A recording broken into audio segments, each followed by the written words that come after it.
أعوذ بالله من الشيطان الرجيم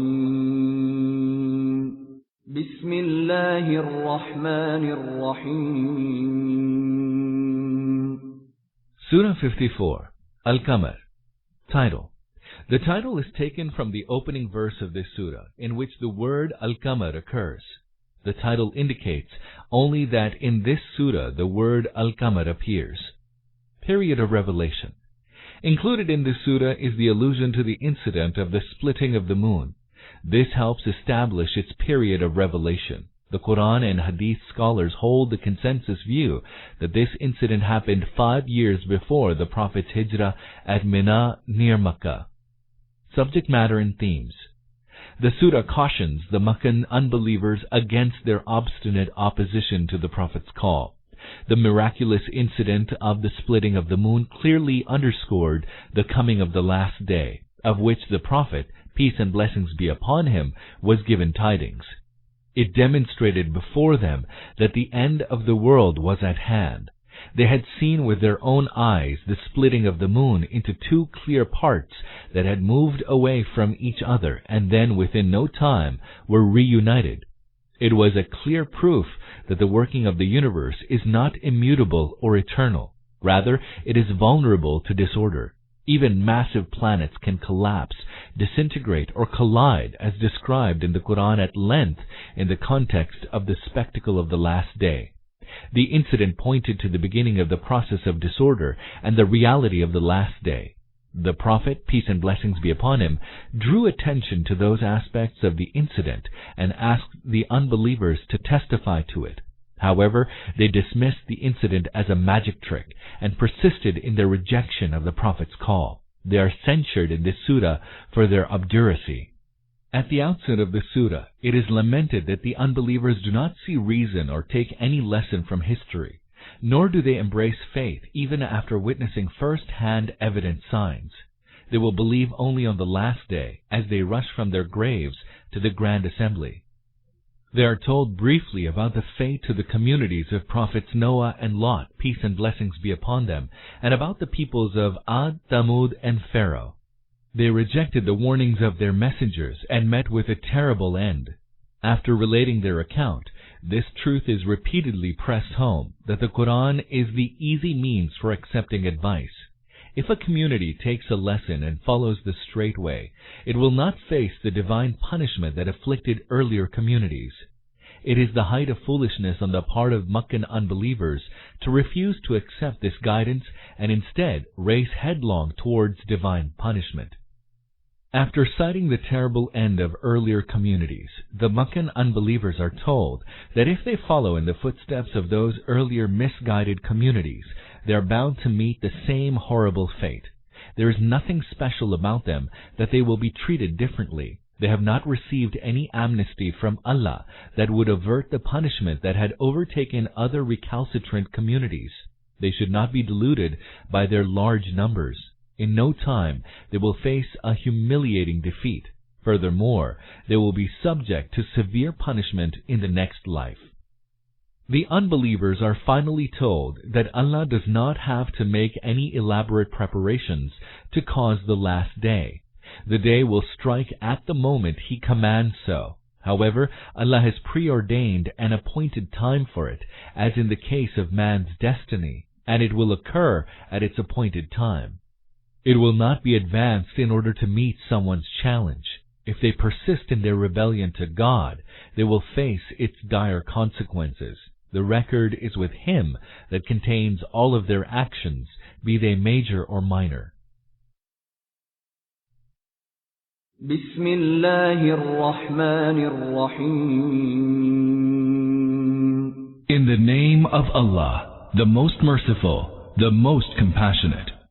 اقتربت الساعة وانشق القمر. The hour of resurrection drew near, and the moon split asunder. 1. That is, the splitting of the moon asunder is a portent that the hour of resurrection of which you are being foretold has drawn near at hand, and the order of the universe has begun to be disrupted. Moreover, the incident that a great sphere like the moon has split into two distinct parts is a specific proof of the fact that resurrection of which you are being forewarned can take place. Obviously, when the moon can split, the earth can also split, the orbits of the stars and planets can also change, and the whole system of the heavens can also be disturbed. There is nothing eternal and everlasting and stable here, so that resurrection may be improbable. Some people have taken this sentence to mean, the moon will split. Although according to Arabic usage it is possible to take this meaning, the context clearly rejects it. In the first place, if this were the meaning, the first sentence would become meaningless. If the moon had not actually split at the time when this revelation was made, but it was going to split sometime in the future, it would be absurd to say on the basis of this that the hour of resurrection had approached near at hand.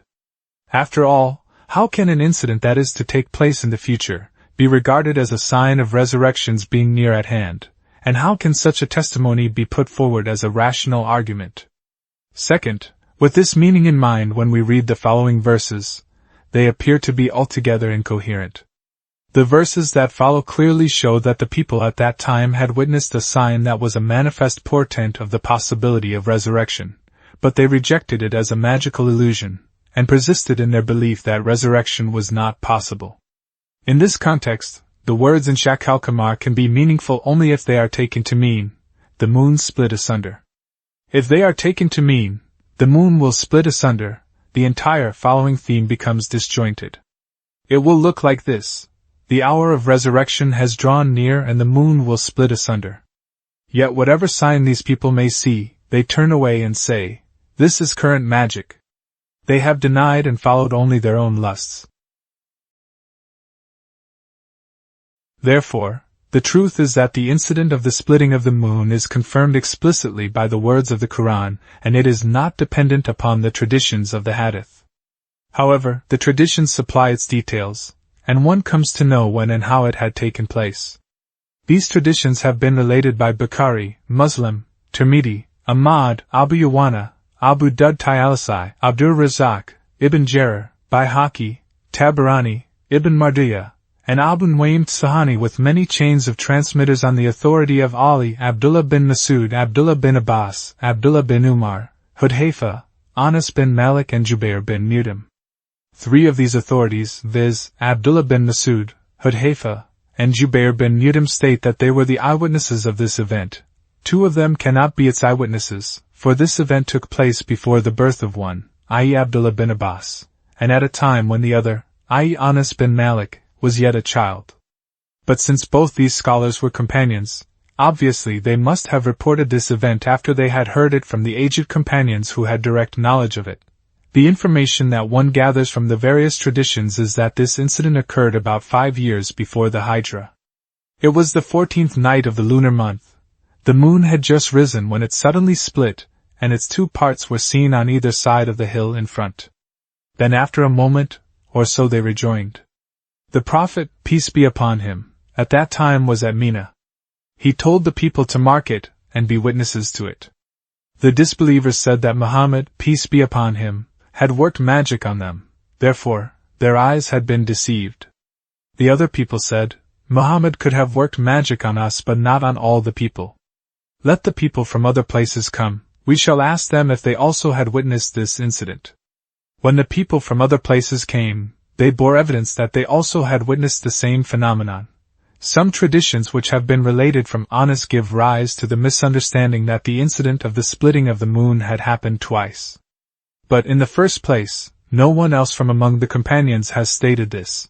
Second, in some traditions of Anas himself also the words are maritain, twice, and in some furqatain and shakatain, 2 pieces. Third, the Quran mentions only one incident of the moon's splitting asunder.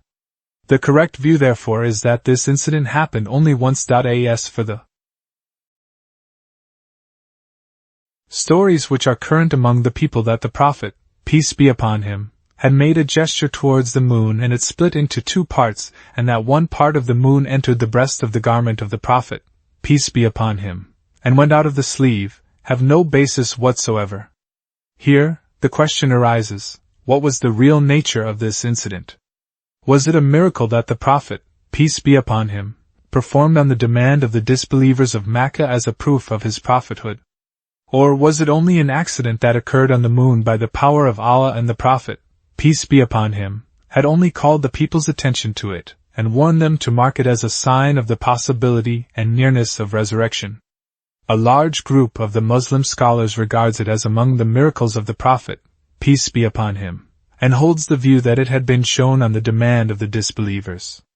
But this view is based only on some of those traditions which have been related from Anas. Apart from him, no other companion has stated this. According to Fath al-Bari, Ibn Hajar says, apart from the narration by Anas, in no other narration of this story have I come across the theme that the incident of the splitting of the moon had taken place on the demand of the polytheists. Bab bin Shikak Al-Qamar. Abu Nuaym Isfahani has related a tradition on this subject in Dalil an-Nubuwat, on the authority of Abdullah bin Abbas also, but it has a weak chain of transmitters, and none of the traditions that have been related with strong chains of transmitters in the collections of hadith on the authority of Abdullah bin Abbas contains any mention of this. Furthermore, either Anas nor Abdullah bin Abbas was a contemporary of this incident.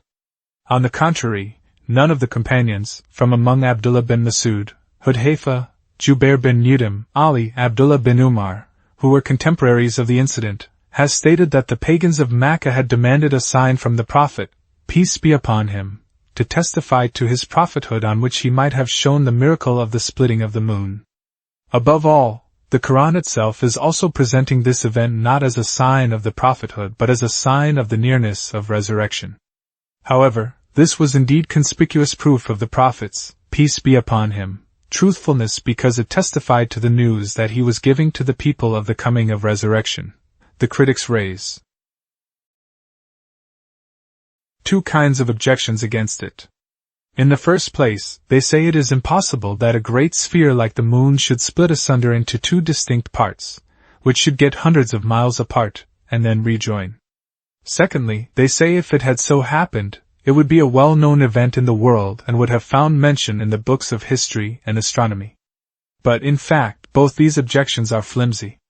As for the discussion of its possibility, it could perhaps find credibility in the ancient days, but on the basis of what man has come to know in the present day about the structure of the planets, it can be said that it is just possible that a sphere may burst because of its internal volcanic action, and its two parts may be thrown far apart by the mighty eruption, and then may rejoin under the magnetic force of their center. As for the second objection, it is flimsy because the event had taken place suddenly, and lasted a short time only. It was not necessary that at that particular moment the world might be looking at the moon. There was no explosion either that might have attracted the people's attention. There was no advance information of it that the people might be awaiting its occurrence, and looking up at the sky. It could not also be seen everywhere on the earth but only in Arabia and the eastern lands where the moon had risen and was visible at that time. The taste and art of writing history also had not yet developed so that the people who might have witnessed it should have made a record of it, and then some historian might have gathered the evidence and preserved it in some book of history. However, in the histories of Malabar mention has been made of a native ruler who had witnessed this phenomenon that night. As for the books of astronomy and calendars, this event might have been mentioned in them only if the event had affected the movement of the moon, its orbit, and the times of its rising and setting. As no such thing happened, it did not attract the ancient astronomers' attention. The observatories were also not so developed that they might have taken notice of everything happening in the heavens and preserved a record of it. وَإِن يَرَوْا آيَةً يُعْرِضُوا وَيَقُولُوا سِحْرٌ مُسْتَمِرٌّ. Regardless of any signs these people see, they turn away and say, this is an ongoing sorcery. 2. The word Siram Mustamir of the text can have several meanings. 1. That, God forbid, this magical illusion also is one of those magical performances that Muhammad, peace be upon him, has been performing day and night.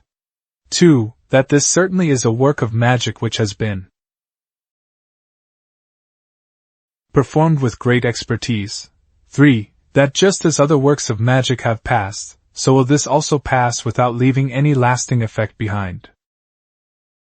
وكذبوا واتبعوا أهواءهم وكل أمر مستقر. They also gave the lie to the splitting asunder of the moon, and only followed their desires. Yet everything is destined to reach an end. 3. That is, they still persisted in the same decision that they had made of denying the hereafter, and have not changed their mind even after having witnessed this manifest sign, mainly because it clashed with their desires of the flesh. 4. That is, it cannot be so endlessly that Muhammad, peace be upon him, should go on inviting you to the truth while you persist in your falsehood stubbornly, and his truth and your falsehood should never be established. All affairs ultimately have to reach an appointed end. Likewise, inevitably this conflict between you and Muhammad, peace be upon him, has also to reach an end. A time will certainly come when it will be clearly established that he had been in the right and you in the wrong throughout. Likewise, the worshippers of the truth shall one day see the result of their worshipping the truth, and the worshippers of falsehood of their worshipping the falsehood. وَلَقَدْ جَاءَهُم مِّنَ الْأَنبَاءِ مَا فِيهِ مُزْدَجَرٌ. Surely, there came to them narratives of the ancient nations that should suffice to deter them from transgression. حِكْمَةٌ بَالِغَةٌ فَمَا تُغْنِ النُّذُرُ. Narratives that are full of consummate wisdom, but warnings do not avail them. فَتَوَلَّ عَنْهُمْ يَوْمَ يَدْعُ الدَّاعِ إِلَى شَيْءٍ نُكُرٍ. So turn away from them, O Prophet, on the day when a caller shall call them to a thing most terrible. 5. In other words, leave them to themselves. When every effort has been made to make them understand the truth in the most rational ways, when instances have been cited from history to show them the evil results of the denial of the hereafter, when the dreadful fates suffered by the other nations in consequence of their rejecting the prophetic messages have been brought to their notice, and yet they are disinclined to give up their stubbornness, they should be left alone to gloat over their follies. Now, they would believe only when after death they arise from their graves to see with their own eyes that the resurrection of which they were being forewarned and exhorted to adopt the truth, had actually taken place. 6. Another meaning can be an unknown thing, a thing which they never could imagine, of which they never had any concept, and no idea whatever that it also could occur. خُشَّ عَنْ أَبْصَارُهُمْ يَخْرُجُونَ مِنَ الْأَجْدَاثِ كَأَنَّهُمْ جَرَادٌ مُنْتَشِرٌ. With downcast eyes they shall go forth from their graves, as though they were scattered locusts. 8. Literally, their looks will be downcast. This can have several meanings. 1. That they will appear terror-stricken. 2. That they will be reflecting disgrace and humiliation, for as soon as they arise out of their graves they would realize that it was indeed the same second life which they had been denying, for which they had made no preparation, and in which they would have to present themselves before their God as culprits. 3. That with awestruck looks they would be watching the dreadful scenes before them, from which they would not be able to avert their eyes. 9. That is, they denied that the hereafter has to take place when man will have to render an account of his deeds. They denied the prophethood of the prophet who was making his people aware of this truth, and they denied the teaching of the prophet, which taught them what to believe and what creed and conduct they should adopt in order to pass the reckoning of the hereafter. مُهْطِعِينَ إِلَى الدَّاعِ يَقُولُ الْكَافِرُونَ هَذَا يَوْمٌ عَسِرٌ. They shall be hurrying forth towards the caller, and the unbelievers who had once denied this day will say, "This is a woeful day." كذبت قبلهم قوم نوح فكذبوا عبدنا وقالوا مجنون وازدجر. Before them, Noah's people also gave the lie to his message. They rejected our servant as a liar, saying, "He is a madman," and he was rebuffed. 10. That is, the people not only belied the prophet but also branded him as a madman. 9. That is, they denied that the hereafter has to take place when man will have to render an account of his deeds. They denied the prophethood of the prophet who was making his people aware of this truth. And they denied the teaching of the prophet, which taught them what to believe and what creed and conduct they should adopt in order to pass the reckoning of the hereafter. 10. That is, the people not only belied the prophet but also branded him as a madman. They uttered threats against him, showered him with curses and abuses, and did whatever possibly they could to stop him from preaching the truth, and thus made life extremely difficult for him.